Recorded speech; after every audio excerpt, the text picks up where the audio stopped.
விருதுநகர் அருகே உள்ள சிவஞானபுரத்தில் 100 நாள் வேலை தொடர்ந்து வழங்க கோரியும் பெயர் மாற்றத்தை கண்டித்தும் காங்கிரஸ் கட்சி சார்பில் தர்ணா போராட்டம் நடைபெற்றது.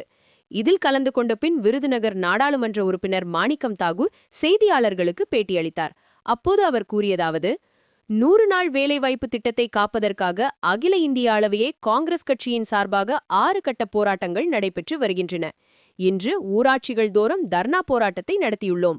இதைத் தொடர்ந்து மக்களிடம் நேரடியாக சென்று 100 நாள் வேலை திட்டத்தின் பெருமைகளையும் அது எவ்வாறு வந்தது என்ற வரலாறையும் கூற உள்ளோம். இத்திட்டத்தை வெந்நீரூற்றிக் கொள்வதைப் போல மோடி அரசு கொன்று கொண்டிருக்கிறது. பிரதமர் மோடி தமிழகம் வருகை குறித்த கேள்விக்கு, தேர்தல் வந்தால் மட்டுமே மோடி வருவார், ஆனா தமிழகத்திற்கு தொடர்ந்து துரோகங்கள் செய்து வருகிறார். எய்ம்ஸ் மருத்துவமனைக்காக 2019இல் அடிக்கல் நாட்டப்பட்டு தற்போது வரை கட்டி முடிக்கவில்லை.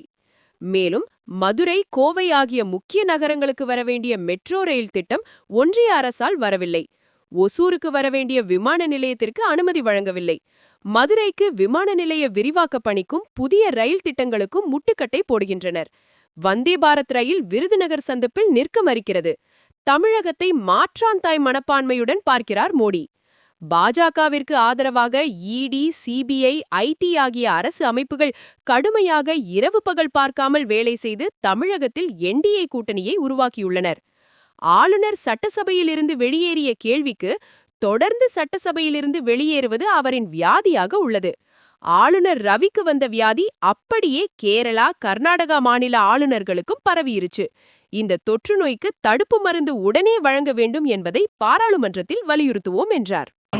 அவர்கள்ட்ட உட்கார்ந்து இந்த பிரச்சனையை பத்தி அவர்களோடு குரல் கொடுக்கணும் அப்படிங்கிறது காங்கிரஸ் கட்சியினுடைய முடிவு. பார்லிமெண்ட்ல நீங்க எல்லாம் ஓட்டு போட்டு அனுப்புனதுக்கு அப்புறம் நாங்க தொடர்ந்து 100 நாள் வேலைக்கு 150 நாள் ஆக்கணும்னு குரல் கொடுத்துட்டு இருந்தோம். ஒரு வருஷமா பாத்தீங்கன்னா மோடி அரசு கொஞ்சம் கொஞ்சமா பைப்புல தண்ணி விட்டுறதை குறைக்கிறது மாதிரி காசு கொடுக்கறத குறைச்ச உடனே ஆட்டோமேட்டிக்கா 10-20 நாள் வேலை வாங்குறாங்க. இந்த வருஷம் எவ்வளவு நாள் வேலை வாங்கிருப்பிய?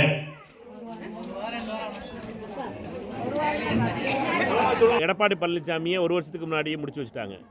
இப்போ சொச்சனா சேர்ந்த நம்ம பாமக கட்சியை உடைச்சி ஒரு பகுதியை அன்புமணியை இதில் கொண்டு வந்து சேர்த்துட்டாங்க. சிபிஐ, இடி, ஐடியினுடைய முழு நேர பணி இந்த தேசிய என்டிஏயை ஒரு மேடையில் கொண்டு வருவதற்காக பணி. உண்மையிலேயே இன்னைக்கு இந்த பெருமை, அதாவது என்னன்னா இது எல்லாத்தையும் அந்த ஒரே மேடையில் கொண்டு வந்து உட்கார வச்ச பெருமைங்கிறது சிபிஐ டைரக்டருக்கும், இடி டைரக்டருக்கும், இன்கம் டேக்ஸ்